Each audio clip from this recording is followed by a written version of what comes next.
What's up, guys? Welcome to your 114th Android tutorial for the new Boston. Again with me, Travis. What we're going to do in this tutorial, we're going to set up 20 new variables and just get them going. And I'm just kidding because we're done setting up variables. I know we've set up quite a few and you're probably like, what is going on? But we're done with the variables. No more. Now we're just going to reference them. And what we're going to do is we're going to set up this onCreate method within our our database helper class.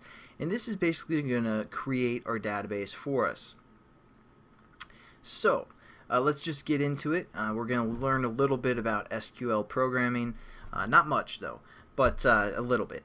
So the first thing is when this onCreate method gets called, it gets passed in a SQLite database called DB.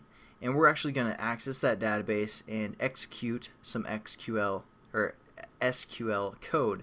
So how we're going to do that is we're just going to reference the database that's being passed in called DB, and we're going to use a method called execute SQL. As you can see, it takes a string. So we're going to click that, and basically we're going to write some SQL code here. So we're just going to hit enter a few times, or delete that and hit enter a few times. Open up our bracket and close it off here. So what we want to do is we want to set up our database, and how we do that is we use the command called create table, because again our database is going to be a table. So we're going to, within quotations, we're going to say create table, create space table, like that, and then we're going to hit space. You guys have to follow along pretty closely here, make sure everything's accurate so the SQL can be executed. So we're going to have this command called create table, and then what we're going to do is we're going to reference our basically our table name. So our table name was called database table right here. So we're just going to say database table, database underscore table, and then we're going to hit plus, and then quotations again. And we're going to hit a space because again our database table is like just like that, so we want to have a space there, and then we're going to hit open parenthesis sign. Now what we're going to do is we're going to set up basically the columns within our table, and we have 3 columns. We have one for our row ID, we have one for our name, and one for our hotness. So I'm just going to hit plus here and hit enter down to the next row there. And how we set up our columns now is we're just going to say key underscore row ID, and then we're going to hit plus.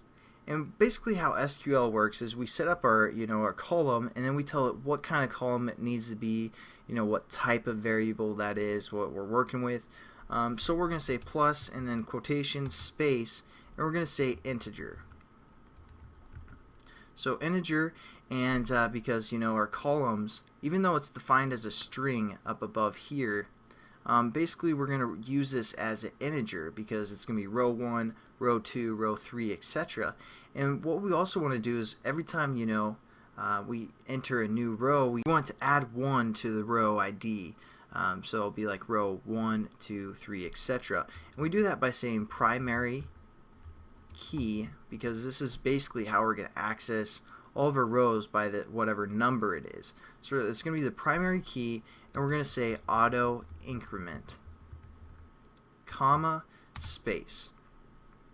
So there we go. We set up our first column, and it's our row ID, and it's going to be an integer with the primary key that we're going to look for later, and it's going to auto increment. So it's going to be 1, 2, 3, 4, etc.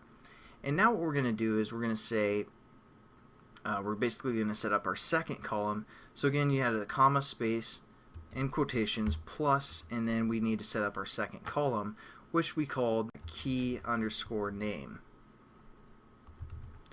And then again, plus, quotations, space, and we're going to say text, because it's just, instead of string, SQL uses text. And we're also going to say not null, comma, space. And basically that's going to say, it's going to be a text value of some sort. So again, we're going to hit plus and set up our last column. So that was called key hotness. And again, plus, quotations, space, and this is also going to be a text and not null. We could have had this set up as an integer because again it's on a value 1 to 10, but you know, I'm just going to convert it into a string because it's a little bit easier, and you know, whatever. So we're going to reference that as a text or a string if you guys want to think of it that way. And we're pretty much set up. We've pretty much set up all of our columns. So we need to end quotations or end our parentheses right here. So we're just going to add that after our null, and then we just need to hit our execute statement right there. So there we go. That's basically going to set up our database. And there we go. We're pretty much done for this tutorial. We've set up our database because we're getting a database passed in, and we're executing some SQL code, which is going to create a table called our table name, and then it's going to, you know, within parentheses we're going to add all of our columns. First column is going to be just an integer that's going to increment automatically, and we reference that with our key row ID. Our name, we also is going to have a text for our second column, and our third column is going to be hotness. So there we go. We've set up our database within our onCreate method, and I'll catch you guys in the next tutorial where we'll set up some more stuff for this database. So have a good one.